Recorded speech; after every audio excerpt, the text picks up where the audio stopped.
Now you've got two dynamics playing out. You've got companies like Country Garden, going bust, and you've also got at the same time Huawei coming up with a 5G phone, which when broken down seems to have highly sophisticated semiconductor chips inside it. What's your reading as a whole of the Chinese economy, given that a lot of the economic data now seems to have gone dark? I think this is, to me, the most interesting economic question in the world right now.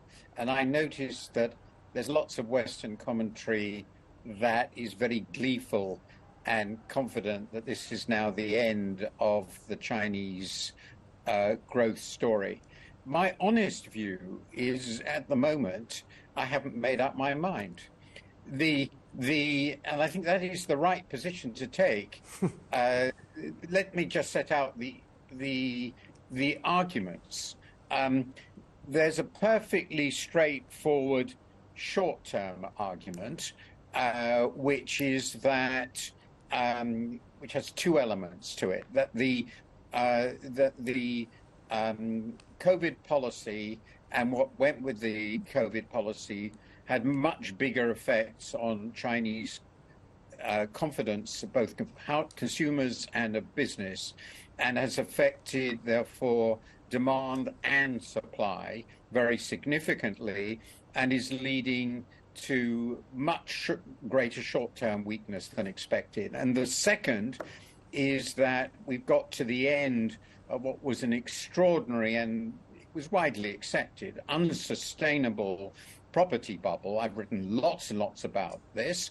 And while it's not going to lead to the sort of financial crisis, or it's unlikely to lead to the sort of financial crisis that we saw in the West in 2008-9, it's going to lead to a slowdown in demand. And the result of this is they've got a real, as it were, recession.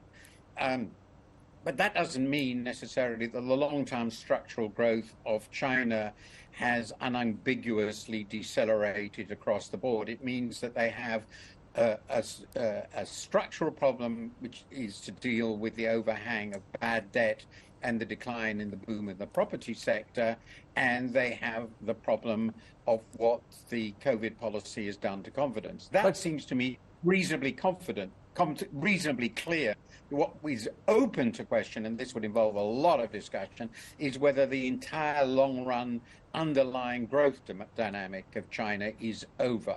And I believe that provided they take the right decisions, it's probably premature to think that China's growth at a faster rate than the West, let's say 4 or 5 against 2 or so, that is over. I'm not yet confident that we can state that Chinese rapid growth and catch-up is now over. Part of the reason China grew the way that it did over the past few decades is because it emerged as a manufacturing hub for the rest of the world. We're already seeing the US Commerce Secretary Gina Raimondo, when she was in Beijing, say China is becoming increasingly uninvestable for international firms, and because of ad hoc economic decision making, companies are finding it very unpredictable to work in China. Could that then suggest, possibly, Martin Wolf, that the best days for the Chinese economy in terms of growth are now behind it? Well, in some sense, the answer to that has to be yes. China grew at about 10% a year. For an economy of that size, that's simply unbelievable. There was never the slightest chance it could sustain that growth for the next 20 or 30 years. The question is it over the next 20 years going to be 5%, 4 or 5%, or is it going to be 1 or 2, or is it going to actually shrink?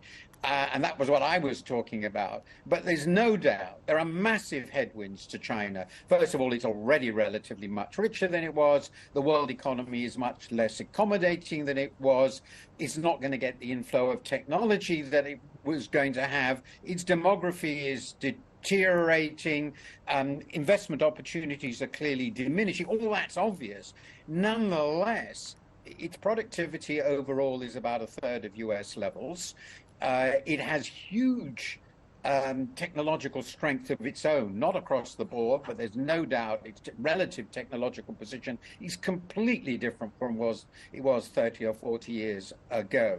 And it seems to me impossible to state that they can't manage 4 or 5% growth in a country where the savings rate is 40% plus, where they have a vast number of very talented and high qualified people, unbelievable quantities of engineers and so forth, and lots of advanced technology. So I think it's going to fall somewhere between the 2-3% the West, I think, hopes for, and the 5%, which seems to me perfectly feasible. But the old days of Chinese growth are, of course, completely irrecoverable. That could never have been sustained on that scale for very much longer.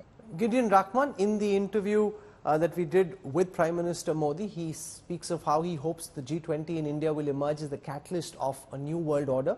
We saw Borge Brande, who you know well, the president of the World Economic Forum at the India at 100 summit, tell us in an interaction that he sees in the next 10 years India becoming a $10 trillion economy and the global order being shaped by what he termed the G3, the United States, China and India.